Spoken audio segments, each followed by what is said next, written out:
Desai study centre से जुड़े हुए सभी साथियों को आपके अपने साथी भावेश देसाई का प्यार भरा नमस्कार। साथियों, आप और हम इन दिनों राजस्थान जीके पढ़ रहे हैं और राजस्थान जीके के अंतर्गत हम पढ़ रहे हैं कला एवं संस्कृति। और अगर कला एवं संस्कृति की बात करें तो इन दिनों हम कला एवं संस्कृति में पढ़ रहे हैं मेले एवं त्योहार।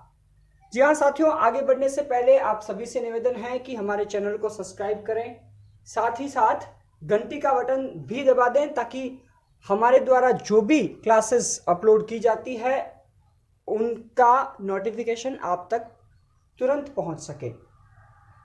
साथियों, अगर आप में से कोई देसाई स्टडी सेंटर के व्हाट्सएप ग्रुप से जुड़ना चाहते हैं तो संपर्क करें 9950602644। नंबर एक बार पुनः 9950602644 पर। तो लीजिए साथियों, आगे बढ़ते हैं और हमेशा की तरह एक नजर पूर्व पढ़े गए प्रकरण पर। तो विशेष कोई प्रकरण है नहीं, हमने कार्तिक के कृष्ण पक्ष के सभी त्योहार पढ़ लिए थे, जिसमें अंतिम पढ़ा था दीपावली। तो आज पढ़ रहे हैं हम दीपावली के बाद, क्योंकि दीपावली जो आती है ये कार्तिक अमावस्या को आती है, तो यहां से हमारा कार्तिक का शुक्ल पक्ष प्रारंभ होगा। अब तो शुक्ल पक्ष की पहली शुरुआत खाता खुलता है एकम से, और ये एकम के दिन क्या आती है? गोवर्धन पूजा। जी हाँ साथियों, गाँव में हमने देखा है कि जो पशुओं के जो गोबर वगैरह होते हैं उसमें दिए वगैरह जलाते हैं और गोवर्धन जी स्थापित करते हैं और गोवर्धन पूजा करते हैं। तो गोवर्धन पूजा एकम को होगी। इसी दिन गुजराती जो कैलेंडर होता है उसके अनुसार नया वर्ष भी प्रारंभ होता है। गुजरात का ये मानना है। तो अब साथियों, इसी दिन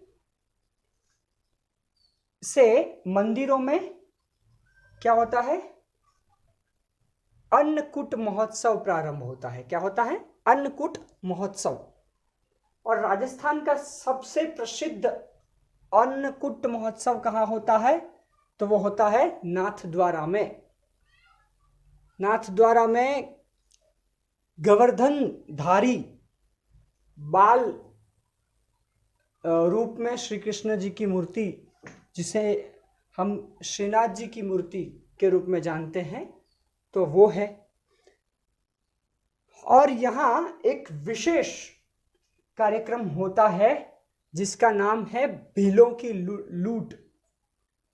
तो इस दिन क्या होता है कि सुबह सुबह चावल पकाए जाते हैं, और ये चावल गरम गरम जो चावल होते हैं, वो चावल जो होते हैं उनके दर्शन, वो उनको रात को 12 बजे तक रखे जाते हैं, तो उनके दर्शन कराए जाते हैं सभी लोगों को। और 12 बजे के बाद भील जाति, मेवाड़ की भील जाति के पुरुषों को आमंत्रित किया जाता है और वो सभी मिलकर के इन चावलों को लूट करके ले जाते हैं। मतलब एक दूसरे के साथ झुलस जाते हैं और ज़्यादा से ज़्यादा किसको मिल सके इस प्रकार से उसको चावल को लूटते हैं। और ऐसी मान्यता है कि श्रद्धालु सेठ लोग ये चावल अपनी तिजोरी में रखते हैं ताकि तिजोरी हमेशा भरी रहे। इसके लिए इनको, इन भील प्रजाति के लोगों को बहुत ही अधिक दाम भी वे प्रदान करते हैं इसके लिए। एक बात अन्नकूट महोत्सव की, कि ये जो अन्नकूट महोत्सव होता है ये दरअसल होता क्या है? ये जैसे गोवर्धन बनाते हैं, ठीक उसी प्रकार मंदिरों में मिठाई और नाना प्रकार के अनाज से गोवर्धन जी का रूप बनाया जाता है, तो उसे गोवर्धन महोत्सव कहते हैं। अब साथियों बात करते हैं, अगर गोवर्धन पूजा और अन्नकूट महोत्सव की बात हो गई है, तो आगे का हमारा दूज, एकम के बाद आती है दूज, तो ये है भैया दूज। जी हाँ, भाई बहन का त्योहार है भैया दूज। और भैया दूज के दिन भाई बहन के घर मेहमान जाता है, और भैया दूज का त्योहार भाई बहन के प्रेम का प्रतीक है। भाई बहन की सुख समृद्धि के लिए प्रभु से प्रार्थना करता है। और यहाँ एक विशेष बात, क्योंकि भैया दूज सभी लोग मनाते हैं तो अधिकांश बातें तो सब लोग जानते ही हैं, पर यहाँ विशेष बात जो हमें करनी है वो क्या है, ये यम और यमी। यम यानी होता है यमराज और यमी यानी यमुना। तो ऐसा माना गया है कि यमराज और यमुना दोनों भाई बहन हैं।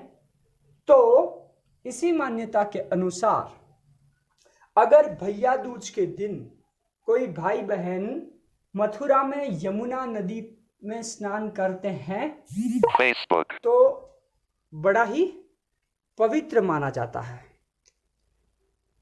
साथियों, ये भैया दूज की बात हुई। अब हम बात करते हैं आंवला नवमी।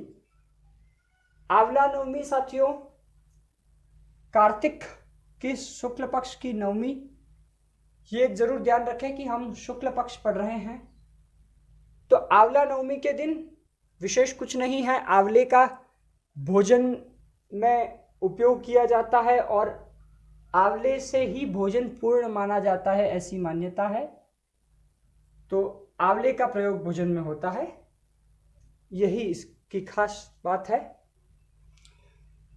अब आती है देव उठनी ग्यारस या देव उत्थान ग्यारस या प्रबोधिनी ग्यारस या तुलसी ग्यारस, इनमें से कोई भी ग्यारस हम कह सकते हैं। तो देव उठनी ग्यारस, अगर देव उठे इस दिन तो सोए कब, यह भी सबसे बड़ा प्रश्न आता है साथियों।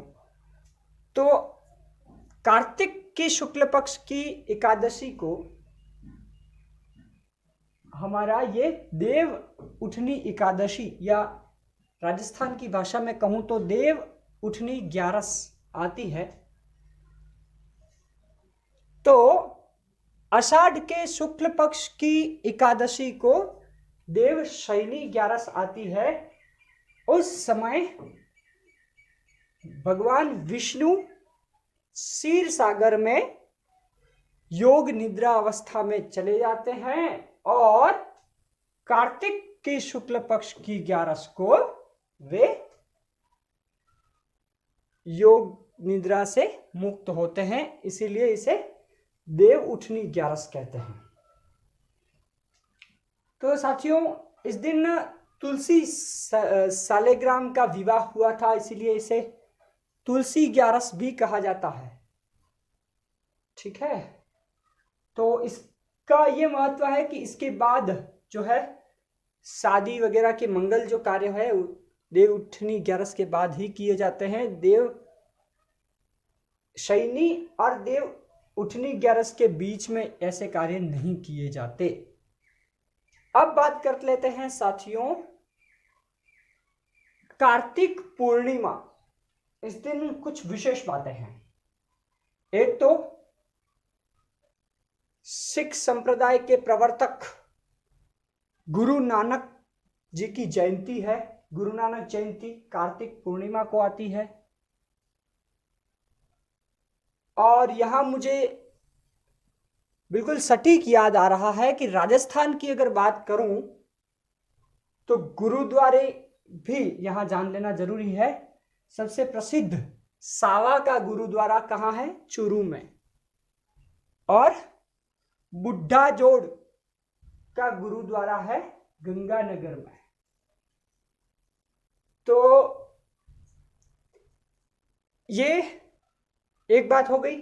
दूसरी बात कि इसी दिन पुष्कर का मेला, जो कि राजस्थान का सबसे बड़ा मेला है और मेवाड़ा प्रदेश का भी सबसे बड़ा मेला है। और तो और साथियों, यहाँ अधिकांश विदेशी पर्यटक आते हैं, इसीलिए भी ये सबसे प्रसिद्ध मेला है। तो ये पुष्कर का मेला इसी दिन भरता है। और इसी दिन की एक और बात, जो कि है श्री कोलायत बीकानेर में कौन सा मेला भरता है? कपिल मुनि जी का मेला। कपिल मुनि जी सांख्य दर्शन से संबंध रखते हैं और उनका मेला जो है वो कब? कार्तिक पूर्णिमा को टेलीग्राम कहां भरता है? श्री कोलायत बीकानेर में। पुष्कर के मेले और श्री कोलायत के मेले की अगर बात करूं तो दोनों ही अपने आप में बहुत महत्वपूर्ण हैं। पुष्कर झील के 52 घाट है तो कोलायत झील के भी 52 घाट है। दोनों जगह एक ही दिन मेले भरते हैं। तो ये इनकी समानताएं हैं। तो साथियों, आज हमने कार्तिक माह को पूरा कर लिया। आपको ये क्लास कैसी लगी आप हमें कमेंट बॉक्स में बताते रहें। और साथियों, आप हमें यह भी कमेंट करें कि क्या इसमें नया तरीका जोड़ने की ज़रूरत है, जिससे कि आपको और मदद मिल सके। आज के लिए बस इतना ही। मुझे दीजिए इजाज़त। धन्यवाद।